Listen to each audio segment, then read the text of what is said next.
നമസ്കാരം and welcome back. എല്ലാവരും സുഖമായിട്ടിരിക്കുന്നു.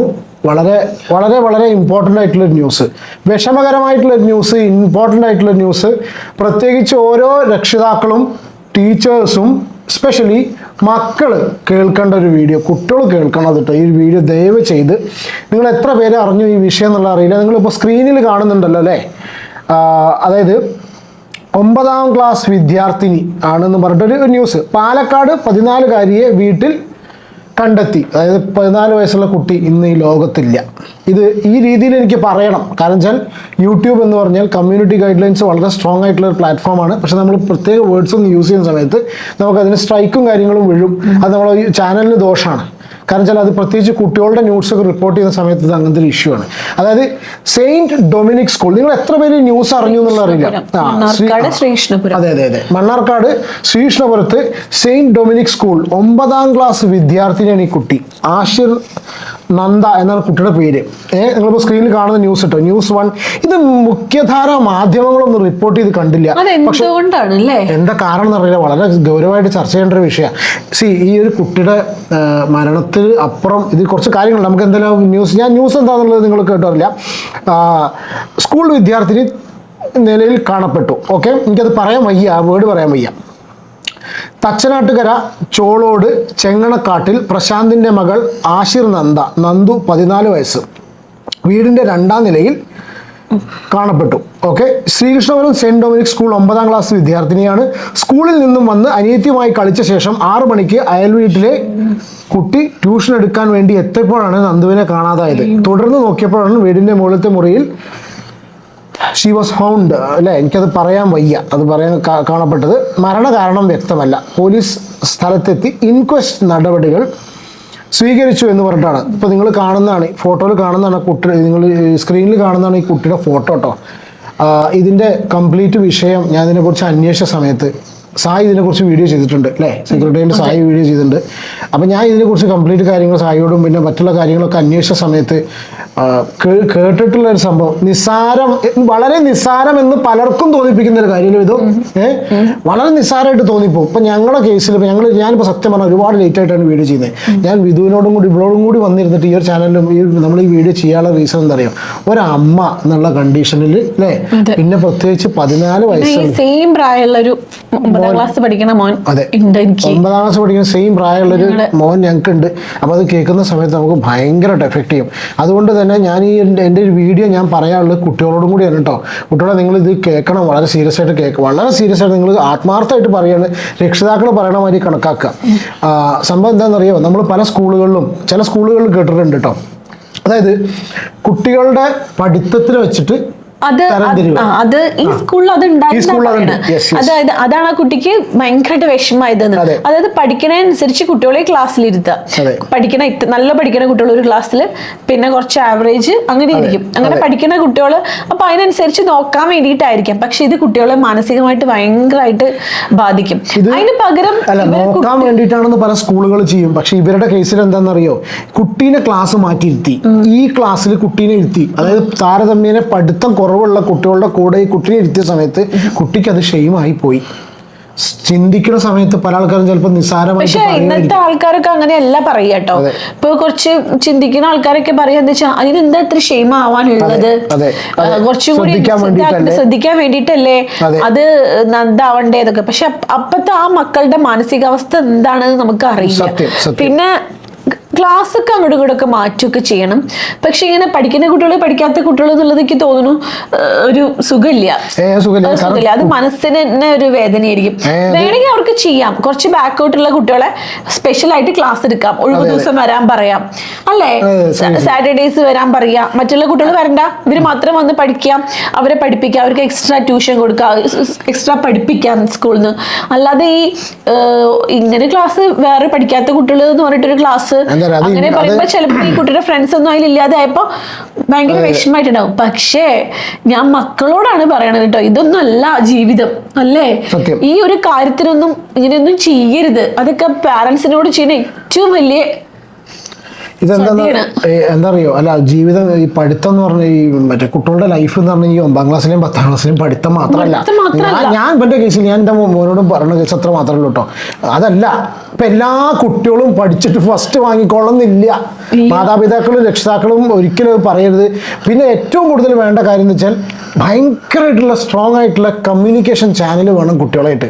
നിരന്തരമായിട്ട് കുട്ടികളുടെ പ്രശ്നങ്ങൾ, ഇപ്പൊ ഞങ്ങളുടെ കേസിൽ ഞാനിപ്പോൾ പല കാര്യങ്ങളായിട്ട് ബിസി ആയിരിക്കുന്ന സമയത്തും വിധു ഒരുവിധം നല്ലൊരു ഒരു ചാനൽ മെയിൻറ്റെയിൻ ചെയ്യുന്നുണ്ട് ഇവരായിട്ട്. അപ്പൊ എന്താണ് അവന്റെ സംഭവം, വിഷമങ്ങളും കാര്യങ്ങളൊക്കെ ഇന്നോട് പറഞ്ഞില്ലെങ്കിൽ കൂടി അവന് ബുദ്ധിമുട്ടാണെങ്കിലും ഞാൻ പുറകെ നടന്ന് സംസാരിക്കാറുണ്ട്. പക്ഷെ അതിന് ഇതുവരെ ബുദ്ധിമുട്ട് കാണിച്ചിട്ടില്ല. ഇനി ബുദ്ധിമുട്ടാണെങ്കിലും സംസാരിക്കും. ചിലപ്പോ ഇതൊന്നും ആവില്ല, ചിലപ്പോ ആ കുട്ടിക്ക് ഇത് സഹിക്കാൻ പറ്റിയിട്ടുണ്ടാവില്ല. അത് ഇതൊന്നല്ല എന്നുള്ള രീതിയിൽ പറഞ്ഞു കൊടുക്കാനുള്ള ഒരു ഗ്യാപ്പും ആ കുട്ടി കൊടുത്തിട്ടുണ്ടാവില്ല. ഇതെന്താണെന്നറിയോ, ഈ ഒരു കേസിൽ ഒരുപാട് കുട്ടികൾ ഇപ്പോൾ സായിയാണ് ഈ വീഡിയോ ചെയ്തിട്ടുള്ളത്. സായിയുടെ കമന്റ് ബോക്സ് എടുത്ത് നോക്കിയാൽ തന്നെ സംഭവം മനസ്സിലാവും. കാരണം ഈ സ്കൂളിനെ കുറിച്ചും ഇവിടുത്തെ നടക്കുന്ന സിസ്റ്റത്തിനെ കുറിച്ച് അവിടുത്തെ പൂർവ്വ വിദ്യാർത്ഥികൾ ഒരുപാട് പേര് കമന്റ് ചെയ്തിട്ടുണ്ട്. സ്പെഷ്യലി ഇത് ഒരുപാട് ഫേക്ക് ഐഡീസ് ഒന്നും കമന്റ് വരുന്നുണ്ട്. അതിന്റെ അർത്ഥം എന്താ അറിയോ, കുട്ടികൾക്ക് അതുപോലും പുറത്ത് പറയാൻ ധൈര്യം ഉണ്ടാവില്ല. ഇത്ര നേരം നമ്മൾ പറഞ്ഞത് ചെറിയ ചെറിയ പ്രശ്നത്തിന് അങ്ങനെയൊന്നും ചെയ്യരുത്. പക്ഷെ ഇതിന്റെ വേറൊരു വശമുണ്ട്. കാരണം എന്താ വെച്ചാൽ ഇപ്പോ ഇവരുടെയൊക്കെ വീഡിയോന്റെ താഴെ വന്ന കമന്റ്സ് കണ്ടാല് പാരന്റ്സിന്റെ കമന്റ്സ് ഉണ്ട്, പിന്നെ കുട്ടികളുടെ കമന്റ്സ് ഉണ്ട്. ഒരുപാട് പേര് അതായത് ഫേക്ക് ഐഡി വെച്ചിട്ട് കുട്ടികൾ കമന്റ് ചെയ്തിട്ടുണ്ട്. സ്കൂളിനെ പറ്റി ഭയങ്കരമായിട്ട് പീഡിപ്പിക്കുന്ന രീതിയിൽ പഠിത്തം എന്ന് പറഞ്ഞിട്ട് വേറൊരു രീതിയിലുള്ള ഒരു പീഡനം പോലെ. വോയിസ് ക്ലിപ്പ് ഇവിടെ പ്ലേ ചെയ്യാം. അന്നത്തെ റിലേറ്റഡ് ആയിട്ടുള്ള ഒരു വോയിസ് ക്ലിപ്പ് കേട്ടോ. ഞങ്ങള് പോയായിരുന്നു കേട്ടോ. അവിടുത്തെ കാഴ്ചയൊന്നും കണ്ടു നിൽക്കാൻ പറ്റില്ല, അത്രയും ഇതാണ്. ആരോടും കരയണ്ട പറയാ അവിടെ അന്ന്. കരയാതെ ഇരുന്നാലേ നന്ദുവിനെ കാണാൻ പറ്റുള്ളൂ. ഞാനും കരയില്ല, ഞാൻ ഇന്നലെ കുറെ കരഞ്ഞു. ഇനി ഞാൻ കരയില്ല, എന്റെ കുട്ടീനെ കുറെ നേരം കാണണം എന്തൊക്കെന്നാ പറഞ്ഞു. ഞാൻ അടുത്ത് എടുക്കാൻ പൊന്തിയില്ല. അപ്പൊ ഞാൻ അവരെ വിളിച്ചു, എന്റെ കയ്യെ കിടന്നിട്ടാ പോയത്, ഞാൻ അങ്ങനെ ഉറങ്ങാ, എനിക്ക് ഒരിക്കലും അത് മറക്കാൻ പറ്റും അങ്ങനെ പറഞ്ഞു 2-3 പ്രാവശ്യം ട്രിപ്പ് ഇട്ട് കൊണ്ടുവന്നു. എന്നിട്ടൊന്നും അവരെങ്ങനെ പറഞ്ഞാൽ സമാധാനിപ്പിക്കാന്നറിയില്ല. ആ കുട്ടിയുടെ അച്ഛനോടിങ്ങനെ പറയുന്നുണ്ട്, ക്ലാസ് മാറ്റിയിട്ടാണ് പ്രശ്നം, കൂട്ടുകാരെ പിരിയാൻ അവൾക്ക് സാധിക്കില്ല, കൂട്ടുകാരെ പിരിഞ്ഞാണ് പ്രശ്നം, ഞാൻ എല്ലാവരും അനുഭവിപ്പിക്കും, ഞാൻ ചോദ്യം ചെയ്യും ഒക്കെ ഇരുന്ന് പറയുന്നുണ്ട് അവിടെ. മറ്റേ കുട്ടിയുടെ അച്ഛനമ്മയും ഉണ്ടായിരുന്ന പോലെ ഇവരും ഉണ്ടാതിരിക്കാൻ തോന്നിയില്ല. ആ ഒരു പ്രശ്നം മാത്രമേ ഉള്ളൂ. അവിടെ അങ്ങനെ ആടിപ്പാടി പാറി നടക്കായിട്ട് കുട്ടിയായിരുന്നു. പെട്ടെന്ന് ഈ ക്ലാസ്സിലേക്ക് പോയി. അവിടെ ആകെ 4 ഗേൾസോ 5 ഗേൾസോ, ബാക്കി ഫുള്ള് ബോയ്സ്. ഈ 4 ഗേൾസിനെ ഫുള്ളും അവൾ അറിയില്ല. അവൾക്കത് ഉൾക്കൊള്ളാനേ പറ്റിയിട്ടില്ല. ചെന്നതും അച്ഛനോടും അമ്മയോടും ഒന്നും പറഞ്ഞിട്ടില്ല. കുളി കഴിയ അവളിത് ചെയ്യുകയും ചെയ്തിരിക്കണം. അവിടെ പോയി കണ്ട നമുക്ക് പിന്നെ ഉറക്കം വരില്ല. എന്താ ചെയ്യുക? ഞാൻ ചെന്നപ്പോ തന്നെ കുട്ടീനെ കൊടുന്നിട്ടേ, നന്ദുവിനെ കാണാൻ കുട്ടീനെ കൊടുന്നിട്ടേ ചോദിക്കാൻ എന്നോട്. ഇതോ കേക്കാൻ വയ്യട്ടോ. ഒരു വീഡിയോ ചെയ്യേണ്ട സിറ്റുവേഷനിലല്ല ഞങ്ങളിത് കേട്ട് നമ്മൾ ഇതാക്കണത്. കാരണം എന്താ വെച്ചാൽ പിന്നെ നമ്മൾ അത്രയും ഓമനിച്ച് വളർത്തിയിട്ടുള്ള മക്കള്, പഠിക്കേണ്ട കുട്ടികൾ. ഞാൻ എൻ്റെ ഒരു ഇത് പറയട്ടെ, A+ അല്ല കേട്ടോ എല്ലാം. കുട്ടികൾ ആരെയും കാണുന്നുണ്ടെങ്കിൽ പറയുക, രക്ഷിതാക്കളും കാണുന്നുണ്ടെങ്കിൽ മാർക്ക് കിട്ടിയെന്ന് വിചാരിച്ചിട്ട് എല്ലാം ആയിട്ടില്ല. അതിനനുസരിച്ച് മനസ്സിലാക്കുക. പിന്നെ ഇത് കാണുന്ന സ്കൂളുകാരും ടീച്ചേഴ്സൊക്കെ ഇവരൊക്കെ നമ്മളെക്കാളും കൂടുതൽ ഇപ്പോൾ ടീച്ചേഴ്സ് സ്ഥിരം പറഞ്ഞ വർത്താനം അറിയും. നിങ്ങളൊരു കുട്ടീനല്ലേ ഞങ്ങൾ കുറെ കാലങ്ങളായിട്ട് കുട്ടികളെ കണ്ട അല്ലട്ടോ. ഓരോ മക്കളും വ്യത്യാസമാണ് ജീവിതത്തിൽ. നമ്മൾ ലോകത്ത് കാണുന്ന ഒരു കുട്ടിയും യുണീക്കാണ്. എല്ലാവരും യുണീക്കാണ്, അത്ര യുണീക്കാണ്. ഒരു കുട്ടിയെ പോലെ ആയിരിക്കില്ല മറ്റേ കുട്ടി. മാനസികാവസ്ഥ ഇതിലൂടെയൊക്കെ പോണത് നമുക്ക് അറിയില്ല, പ്രത്യേകിച്ച് ഇന്നത്തെ കാലത്ത്. പണ്ടൊക്കെ കുട്ടികൾ ഒരുപക്ഷെ കുറെ ഇങ്ങനത്തെ സംഭവങ്ങളൊക്കെ സഹിച്ചിരിക്കും. പക്ഷെ ഇപ്പൊ ഒന്നും കുട്ടികൾക്ക് പറ്റുന്നില്ല. അപ്പൊ അതനുസരിച്ചിട്ട് നമ്മൾ വലിയ ആൾക്കാർ കുറച്ചൊക്കെ മാറുക പറ്റും. ഒരുപാട് പ്രഷറിലൂടെയാണ് ഇന്നത്തെ കുട്ടികൾ കടന്നു പോണത്. അത്രയും വിഷമത്തിലൂടെയാണ്. അപ്പോൾ ഈ സ്കൂളിൻ്റെ ഗെയിംസ് ഞാൻ എന്തെങ്കിലും സായിൻ്റെ കുറച്ച് കമൻസ് വായിച്ചുതരാം. അപ്പോഴാണ് ഒന്നും കൂടി വളരെ ക്ലിയർ ആയിട്ട് മനസ്സിലാവുക ഈ സ്കൂളിൻ്റെ അവസ്ഥ എന്താണെന്നുള്ളത്. ഞാൻ ഇംഗ്ലീഷിലാണ് ഞാനത് കമൻറ്റ് ചെയ്തിട്ടുണ്ട്. സായിക്കാണ് എഴുതിയിട്ടുള്ളത് ഇവർ കേട്ടോ. ഹൃദയഭാരത്തോടെയാണ് ഞാനിത് എഴുതുന്നത്. മരിച്ചുപോയ പെൺകുട്ടി എൻ്റെ അയൽവാസിയുടെ മകളും മരിച്ചുപോയ പെൺകുട്ടി എൻ്റെ അയൽവാസിയുടെ മകളും എൻ്റെ സഹോദരിയുടെ ഉറ്റ സുഹൃത്തുമായിരുന്നു. അവളുടെ കഥ എന്നെ ആഴത്തിൽ സ്പർശിച്ചു. കാരണം ഞാൻ അതേ സ്കൂളിൽ സമാനമായ ഒരു അനുഭവത്തിലൂടെ കടന്നുപോയി. അന്നത്തെ പ്രിൻസിപ്പൽ സ്റ്റെല്ല OP, ഈ ഒരു പേര് ഒരുപാട് പേര് എടുത്തു പോയിട്ടുണ്ട്. അന്നത്തെ പ്രിൻസിപ്പൽ സ്റ്റെല്ല OP ആയിരുന്നു. സ്റ്റെല്ല എന്ന പേരിലുള്ള കെമിസ്ട്രി ടീച്ചർ ഒരു ഇടവേളയിൽ എന്നെ പരസ്യമായി അപമാനിച്ചു. ശ്രീകൃഷ്ണപുരം കനാൽ റോഡിൽ സമീപം സ്കൂട്ടിയിൽ ഒരു ആൺകുട്ടിയുടെ കൂടെയാണ് എന്നെ അവൾ കുറ്റപ്പെടുത്തിയത്. സ്പെഷ്യൽ ക്ലാസ്സുകൾ കഴിഞ്ഞ് എന്നെ കൂട്ടിക്കൊണ്ടുവരികയും എന്നെ സവാരി പഠിപ്പിക്കുകയും ചെയ്യുന്ന ആ കുട്ടി യഥാർത്ഥത്തിൽ എൻ്റെ സഹോദരനായിരുന്നു. അവൻ എൻ്റെ സഹോദരനെ പോലെ അല്ലെന്നും എൻ്റെ വിശദീകരണം കേൾക്കാൻ വിസമ്മതിച്ചുവെന്നും പറഞ്ഞ് അവർ മറ്റുള്ളവരുടെ മുന്നിൽ എന്നെ ശകാരിച്ചു. പിന്നീട് വ്യക്തത വരുത്താൻ ഞാനും സഹോദരനും അവളെ സമീപിച്ചപ്പോഴും അവൾ ഞങ്ങളെ അടച്ചു പൂട്ടി.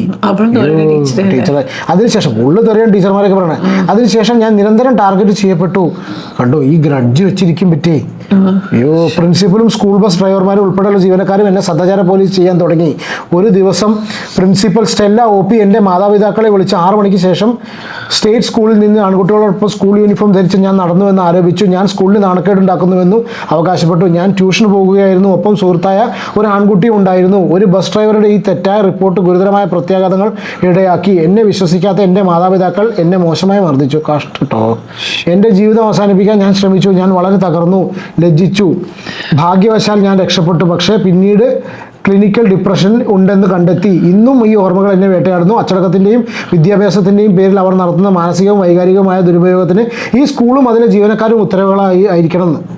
അയ്യോ, ഇതിൻ്റെ അടിയിൽ കമൻസ് കംപ്ലീറ്റ് തന്നെയാണ്. എല്ലാവർക്കും മോശം അനുഭവം ഉണ്ടായിട്ടുണ്ട്. ഈ സ്കൂളിലെ പ്രിൻസിപ്പലും ചില ടീച്ചർമാരും കുട്ടികളുടെ മാതാപിതാക്കളോടും അമാന്യമായ ധാർഷ്ട്യത്തോടെ പെരുമാറുന്നത് പതിവാണ്. ഇനിയുള്ള ഇതുപോലുള്ള ദുരവസ്ഥകൾ സംഭവിക്കാൻ പാടില്ല. ഒരു minute. Just 2 days ago, Ambili teacher publicly humiliated a 12th grade boy of my class. ഞാനൊന്ന് മലയാളത്തേക്ക് ട്രാൻസ്ലേറ്റ് ചെയ്യട്ടെ കേട്ടോ. ഒരു മിനിറ്റ്. ദിവസങ്ങൾക്ക് മുമ്പ് അമ്പിളി ടീച്ചർ എൻ്റെ ക്ലാസ്സിലെ 12ാം ക്ലാസ്സിലെ ഒരു ആൺകുട്ടിയെയും 11-12 വിദ്യാർത്ഥികൾ മുന്നിൽ വെച്ച് പരസ്യമായി അപമാനിച്ചു. അവൻ്റെ ഷർട്ട് ഇട്ടിട്ടില്ലാത്തതിനാലോ സ്കൂൾ ബെൽറ്റ് ഇല്ലാത്തതിനാലോ മോശമായി അവൻ നന്നായി പഠിക്കുന്നില്ല എന്ന കാരണത്താൽ ക്ലാസ്സിന് പുറത്ത് ആക്രോശിച്ചു. എന്തൊക്കെയോ ഇവൻ മലയാളം ട്രാൻസ്ലേഷൻ ആയതുകൊണ്ടാവാൻ കറക്റ്റ് ആകുന്നത്. അല്ല പോട്ടെ. പാവം കുട്ടിക്ക് സോറി എന്ന് പറയാൻ ധൈര്യം ഉണ്ടായപ്പോൾ ശാന്തനാകുന്നതിന് പകരം അവൾ കൂടുതൽ ശക്തനായി പോയി എന്നൊക്കെ പറഞ്ഞിട്ട് ഒരുപാട് കമൻസ് സായുടെ വീഡിയോൻ്റെ അടിയിൽ ഒരുപാട്. ഈ ന്യൂസിന് താഴെ ഇൻസ്റ്റാഗ്രാമിൽ ഫേക്ക് ഐഡിയിൽ നിന്നാണ് കുട്ടികൾ കമൻറ്റ് ചെയ്യുന്നത്.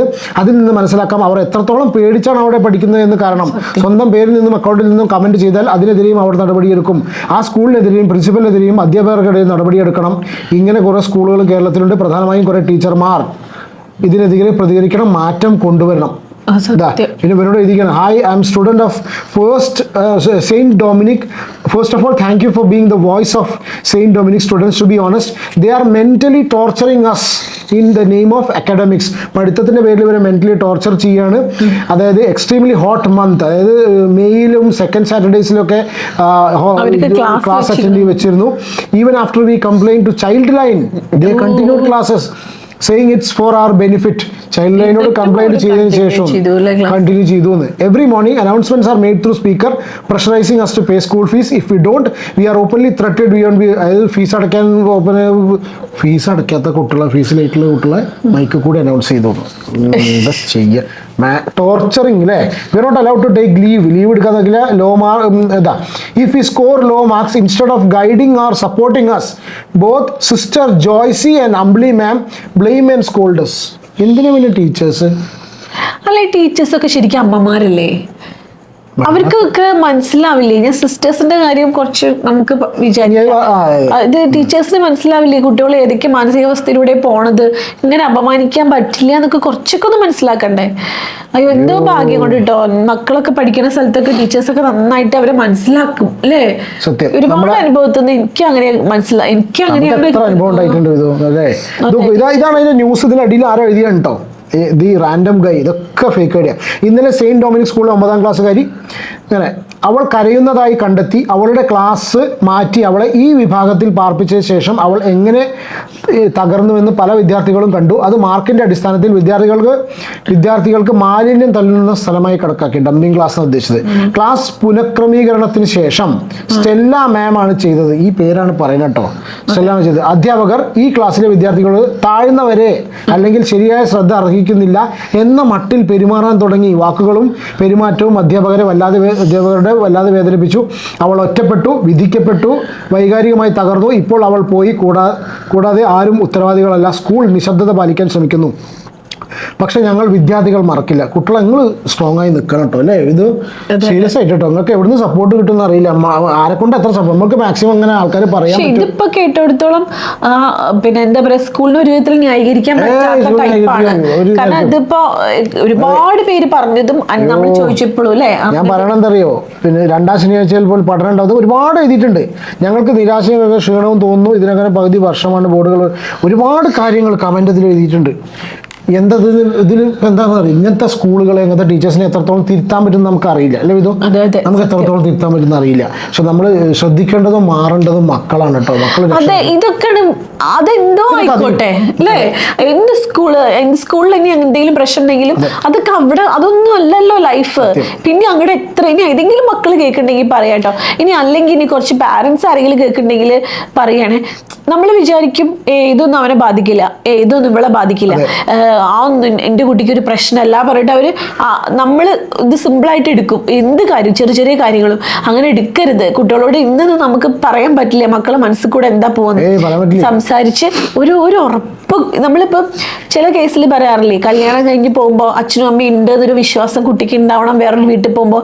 അതേപോലെ തന്നെ ഏത് പ്രായത്തിലും എന്തെങ്കിലും ഒരു പ്രശ്നം ഉണ്ടെങ്കിൽ എനിക്ക് എൻ്റെ അമ്മയുടെ അടുത്ത് വന്ന് പറയാൻ പറ്റും, അച്ഛൻ്റെ അടുത്ത് വന്ന് പറഞ്ഞാൽ എനിക്ക് സൊല്യൂഷൻ കിട്ടും എന്നൊരു കുട്ടിക്കൊരു ബോധം വേണം, ഒരു ധൈര്യം വേണം. ഈ അച്ഛനമ്മയും പാവങ്ങളായിരിക്കും, അവരത് കൊടുത്തിട്ടുണ്ടാവും. ഈ കുട്ടിക്ക് മനസ്സിലാവാഞ്ഞിട്ടാണോ, ആ കുട്ടിക്ക് ആ നേരത്തെ തോന്നിയതാണോ എന്നൊന്നും അറിയില്ല. പക്ഷെ മക്കളും ഇത് ഇന്നത്തെ കാലത്ത് ഒരുപാട് പ്രഷറിലൂടെ, ഇന്റേണൽ പ്രഷർ, എക്സ്റ്റേണൽ പ്രഷർ, പല രീതിയിലുള്ള പ്രഷറിലൂടെ അല്ലെങ്കിൽ എന്തൊക്കെ സൊല്യൂഷൻ ഉണ്ട്. പറ്റില്ലെങ്കിൽ സ്കൂൾ മാറ്റിക്കൂടെ? അത്രയല്ലേ, എത്ര സ്കൂളുണ്ട് നാട്ടില്, എത്ര സ്കൂളുണ്ട്. ആ കുട്ടി ഒരു CBSE സ്കൂളിൽ പഠിക്കുന്ന കുട്ടിയായിരിക്കും, CBSE ആയിരിക്കും എന്ന് വിചാരിക്കുന്നു. അപ്പൊ ഏത് സ്കൂളിൽ പോയിട്ട് സ്റ്റേറ്റ്സിൽ ഏത് സ്കൂളിൽ പോയി ചേർത്തിയാലും ആ കുട്ടി അത് അഡ്ജസ്റ്റ് ചെയ്ത് പഠിക്കും, ജീവനോടെ ഉണ്ടാവും ചെയ്യും. ആ കുട്ടിക്ക് പഠിക്കാനും കഴിയും. ആ ഒരു സൊല്യൂഷൻ ഉണ്ടായിരുന്നില്ലേ? സുഖമായിട്ട് മാറിയിട്ട് തുടങ്ങിയിട്ടേ ഉള്ളൂ, സുഖമായി മാറിയിട്ട് എപ്പോ വേണമെങ്കിലും മാറായിരുന്നു. അത് ഇനി കേൾക്കുന്ന കുട്ടികളോട് പറയാണ്, മക്കളോട് ഒറ്റ കാര്യം പറയാണ്, ജീവിതം തന്നെ അതല്ല.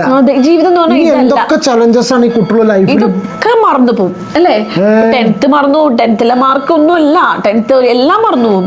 അപ്പൊ നമ്മൾ അത്യാവശ്യം പഠിക്കുക, അത്യാവശ്യം നല്ല സ്കോർ ചെയ്യുക, നല്ല കുട്ടികളായിട്ട് നടക്കുക, അത്രേ വേണ്ടു. നല്ല മനുഷ്യരായിട്ട് ജീവിക്കുക. അതെ, ടീച്ചേഴ്സിനെയും പാരന്റ്സിനെയും മുതിർന്നവരെയൊക്കെ ബഹുമാനിക്കണം. നല്ല കുട്ടികളായിട്ട് എങ്ങനെയാണോ അതെ ഏറ്റവും നല്ല സംസാരിക്കണം എന്ന് വെച്ചാൽ തട്ടിക്കേറുക ഒന്നും ചെയ്യാം. റെസ്പെക്ട് ചെയ്യുക. നമ്മളെപ്പോഴും യു ഗിവ് റെസ്പെക്ട്, തിരിച്ചും ആ റെസ്പെക്ട് കുട്ടികൾ എന്നുള്ള കണ്ടീഷനിൽ അവർക്കും ആ റെസ്പെക്ട് കൊടുക്കാൻ അധ്യാപകർ. വേണ്ടാത്ത കൂട്ടുകെട്ടിലൊന്നും പോവാണ്ടിരിക്കുക. ഇതൊക്കെ മാത്രം ലൈഫിൽ ഇനി എന്തൊക്കെ ചലഞ്ചസ് വരും അതൊക്കെ ഫേസ് ചെയ്യണ്ടേ. അതൊന്നും ഒളിച്ചോടാൻ കഴിയില്ല. ഇത് ഒളിച്ചോട്ടായിട്ട് കണക്കാക്കരുത് മക്കളെ.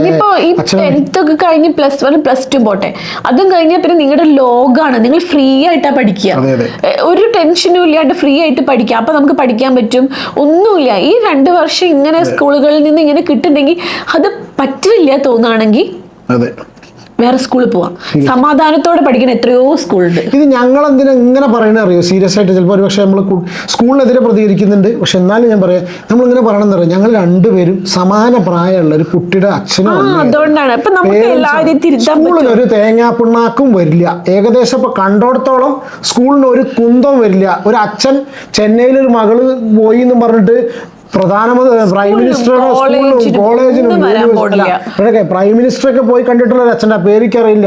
അയാൾക്ക് വല്ല നീതിയും കിട്ടി തോന്നുന്നുണ്ടെങ്കിൽ ഒരു കുട്ടി മരിച്ചില്ലേ, ഒരു ഡോക്ടറെ, പിന്നെ അധ്യാപകൻ, ഇതിൽ എന്തെങ്കിലും കിട്ടിയോ? സ്കൂളിലൊന്നും ഒരു തേങ്ങ ഉണ്ടാവാൻ പോണില്ല. പക്ഷെ അത് ഞങ്ങൾ ഈ രീതിയിൽ പറയണം എന്താ വെച്ചാൽ, ഞങ്ങൾക്ക് ഇതേമാതിരത്തെ ഒന്നുണ്ട് വീട്ടില്. അതുപോലെ കണ്ടിട്ടാണ് കുട്ടികളോടാണ് പറയുന്നത്, മക്കളെ നാളെ നിങ്ങൾക്ക് ഇതേപോലത്തെ സംഭവങ്ങളൊക്കെ അവർക്ക് ഉണ്ടാവാം. പക്ഷെ അതൊന്ന് മനം നൊന്നിട്ട് കടുങ്കൈ ചെയ്യാം. പിന്നെ എല്ലാ മനുഷ്യന്മാർക്കും ഒരേ സ്വഭാവം ആവില്ല. അത് ടീച്ചേഴ്സ് ആണെങ്കിലും പാരന്റ്സ് ആണെങ്കിലും വേറെ എവിടത്തെങ്കിലും കണ്ടുമുട്ടുന്ന ആൾക്കാരാണെങ്കിലും എല്ലാവർക്കും ഒരേ സ്വഭാവം ആവില്ല. അപ്പൊ പല ആൾക്കാരെയും പല രീതിയിലും കാണേണ്ടി വരും. അപ്പോഴൊക്കെ നമ്മളെന്താ ആലോചിക്കുന്നത്, നമുക്ക് നമ്മുടെ അച്ഛനും അമ്മയും ഉണ്ട്, വീട്ടുകാരുണ്ട് എന്നുള്ളൊരു ചിന്ത ഉണ്ടായാൽ മതി. ഇല്ല ഇനിയിപ്പോ ഇതൊക്കെ ആരെങ്കിലും കുട്ടികൾ കേൾക്കുകയാണെങ്കിൽ. അതെ, ഇനി ഇതിന്റെ ബാക്കിയുള്ള അധ്യാപകരാണെങ്കിലും ബാക്കിയുള്ളവർ കേൾക്കാൻ വേണ്ടിയിട്ട് കുട്ടികൾ പറഞ്ഞിട്ട് ഇവർക്ക് മറ്റേ ഡിവിഷൻ മാറ്റി കളിച്ചിട്ട് അതാക്കാനുള്ള സംഭവമല്ല. ഒരു കുട്ടി പഠിക്കാൻ പിന്നോട്ടാണെന്നുണ്ടെങ്കിൽ അതിന് വേണ്ട സപ്പോർട്ട് കൊടുക്കുക, ഗൈഡൻസ് കൊടുക്കുക, അഡ്വൈസ് കൊടുക്കുക. അതാണ് ടീച്ചേഴ്സ് ചെയ്യേണ്ടത്. ഇപ്പൊ നമുക്ക് ആ ഒരു സന്തോഷം ഉണ്ട് സീരിയസ് ആയിട്ട് തൽക്കാലം അതൊക്കെ സമാധാനമായിട്ടാണ് ഇപ്പൊ അങ്ങനെ തന്നെ പോകുന്നുണ്ട്. അപ്പൊ അതുകൊണ്ട് നമ്മൾ അതുകൊണ്ട് പറയാണ് ആ ഒരു അനുഭവം കൂടി വെച്ചിട്ട് നമ്മളെ കുട്ടികൾക്കൊക്കെ പ്രശ്നങ്ങൾ വരുന്നത്. നമ്മൾ ഈ ടീച്ചേഴ്സിനെ ഒറ്റയടിക്ക് പറയരുത്, എന്താ പറയാ, ആത്മാർത്ഥതയുടെ അങ്ങേയറ്റമാക്കി കുട്ടികളെ പഠിപ്പിക്കുന്നവരെയാണ് ഞാൻ കാണുന്നത്. കാരണം അതും കുട്ടികളുടെ വിഷമം എല്ലാം മനസ്സിലാക്കി പെരുമാറുന്ന ഒരുപാട് ടീച്ചേഴ്സിനെ ഞാൻ കണ്ടിട്ടുള്ളത്. ചെറുതുണ്ട് വലുതുണ്ട്. എനിക്ക് രണ്ടില് പഠിക്കുന്ന രണ്ട് പല ടീച്ചേഴ്സിനെയും കണ്ടിട്ടുണ്ട്. അപ്പൊ ഇവരൊക്കെ ഒരുവിധമൊക്കെ ആത്മാർത്ഥത കൊണ്ട് കുട്ടികളെ പഠിപ്പിക്കണം, അത് ചെയ്യണം ഇത് ചെയ്യണം, ശ്രദ്ധിക്കൂ പറയണം, അങ്ങനത്തെ ടീച്ചേഴ്സ് ഉണ്ട്. പക്ഷെ പഠിത്തത്തിന് മാത്രമല്ല അവർ എല്ലാ കാര്യത്തിലും ശ്രദ്ധിക്കുന്നവരുണ്ട്. ശ്രദ്ധിക്കുക. ഇത് ഈ സ്കൂള് ഇത്രയും പേര് എന്തോ പ്രശ്നം പറഞ്ഞോണ്ട് ഈ വീഡിയോ നിങ്ങൾ മാക്സിമം ഷെയർ ചെയ്യാൻ പറ്റുമെങ്കിൽ ജസ്റ്റ് ഒന്ന് വീഡിയോ ലൈക്ക് ചെയ്യുക. പറയാൻ കാരണം എന്താ വെച്ചാൽ അത്രയും ഇതിന് ലൈക്ക് ചെയ്യുന്നതോട് അത്രയും റീച്ച് കൂടും വീഡിയോ. മാക്സിമം ഈ വീഡിയോ ഷെയർ ചെയ്യുക. എന്തിനാണെന്നറിയോ, ഇത് സീരിയസ് ആയിട്ട് ഇത് മുഖ്യധാര മാധ്യമങ്ങൾ ഇത് ഏറ്റെടുക്കണം. ഒരു പാവം പിടിച്ച അച്ഛനും അമ്മയുണ്ട്. ഞങ്ങൾ ഈ സംസാരിക്കുന്ന സമയത്തും ആ വീട്ടിൽ ആ സമയത്ത് ഓടിക്കളിച്ചിരുന്ന ആ കുട്ടി അവരെ കൂടെ ഇല്ല എന്ന് വിചാരിച്ച് വിഷമിച്ച് ഇനി എന്ത് ചെയ്യണം, അവരുടെ ജീവിതം മാറി. പിന്നെ ഞാൻ ഒരു കാര്യം പറയട്ടെ, എപ്പോഴും എനിക്ക് തോന്നിയിട്ടുള്ള കാര്യം, അപ്പോൾ ഒരു സ്കൂളിൽ പഠിക്കുന്ന ഒരു കുട്ടി ആ ക്ലാസ്സിൽ ആ കുട്ടിക്ക് അത് മാനേജ് ചെയ്യാൻ പഠിക്കാൻ പറ്റണില്ല തോന്നിയാൽ ആ കുട്ടിക്ക് പറ്റണില്ല, ആ കുട്ടിക്ക് ആ കപ്പാസിറ്റി ഇല്ല തോന്നിക്കഴിഞ്ഞാൽ ആ ടീച്ചർ ചെയ്യേണ്ട ഏറ്റവും വലിയ കാര്യം എന്താ വെച്ചാൽ പാരന്റ്സിനോട് പറയണം, കുട്ടീനെ നിങ്ങൾ സ്കൂൾ മാറ്റിക്കോളൂ, അല്ലെങ്കിൽ വേറെ സ്കൂളിലേക്ക് മാറ്റും, സ്റ്റേറ്റ് സിലബസിലേക്ക് മാറ്റും, ഈ ഇങ്ങനെ കഷ്ടപ്പെടുത്തേണ്ട. അതാണ് ഒരു അവിടെ മാമിന് മാനേജ് ചെയ്യാൻ പറ്റുന്നില്ല തോന്നുന്നുണ്ട്, അപ്പൊ മറ്റൊരിടത്ത് പോയാൽ ഒന്നും കൂടി എക്സ്പേർട്ട് ആവും. പാരന്റ്സ് കുട്ടി കേൾക്കാതെ അത് പാരന്റ്സ് നല്ല രീതിയിൽ എടുക്കുള്ളൂ, കുട്ടീനെയും ബാധിക്കില്ല. ഇത് കാരോട് പറയാൻ ഇതൊക്കെ ഞാൻ ഇവിടെ ഇരുന്ന് ഇങ്ങനെ സംസാരിച്ചിട്ട് പക്ഷെ അറ്റ്ലീസ്റ്റ് ഇത് കേൾക്കുന്ന ആരെങ്കിലും അപ്പൊ ചില പാരന്റ്സിന് തോന്നി എന്റെ മകൾ ഇതിൽ തന്നെ പഠിക്കട്ടെ, ചിലപ്പോൾ അവർക്ക് വിവരമില്ലായ്മ ആവും. അപ്പൊ അവരൊന്ന് പറഞ്ഞ് ടീച്ചർമാർക്കൊന്ന് പറഞ്ഞു കൊടുത്താൽ മതി. അല്ലാണ്ട് ആ കുട്ടീനെ അവിടെ കടന്ന് ഇങ്ങനെ ശരിയാവില്ല തോന്നുന്ന മക്കളെ കടന്ന് കഷ്ടപ്പെടുത്തരുത് അല്ലേ. 100% വേണ്ടിയിട്ട് ആ കുട്ടികളെ കഷ്ടപ്പെടുത്താതെ സ്കൂളുകാർ പറയാ. പേരൻസിനോട് പറഞ്ഞ് കുട്ടീനെ ബുദ്ധിമുട്ട് പ്രഷർ കൊടുക്കാത്ത രീതിയിൽ ചെയ്യാം അല്ലേ. വീഡിയോ ഒരുപാട് ലെങ്തി ആയി, പക്ഷെ എന്നാലും സെയിന്റ് ഡൊമിനിക് സ്കൂൾ ഇതാണിപ്പോൾ ഈ ന്യൂസ് വന്നിട്ടുള്ളത്. ഇങ്ങനെയാണ് സംഗതികൾ. കുട്ടികൾ പറയണത് കമന്റ് ബോക്സിലും കാര്യങ്ങളൊക്കെ വെറുതെ ഒന്നും അങ്ങനെ പറയില്ല എന്നുള്ള കാര്യം അവർക്ക് അച്ഛനും അമ്മയ്ക്ക് നഷ്ടമായി. എന്തായാലും കഷ്ടം, വേറെ ഒന്നുമില്ലല്ലോ. ഇത് വല്ലാത്തൊരു വിഷമകരമായ വീഡിയോ ആണ്. എത്ര പേര് ഇത് കാണുമെന്നുള്ളത് അറിയില്ല.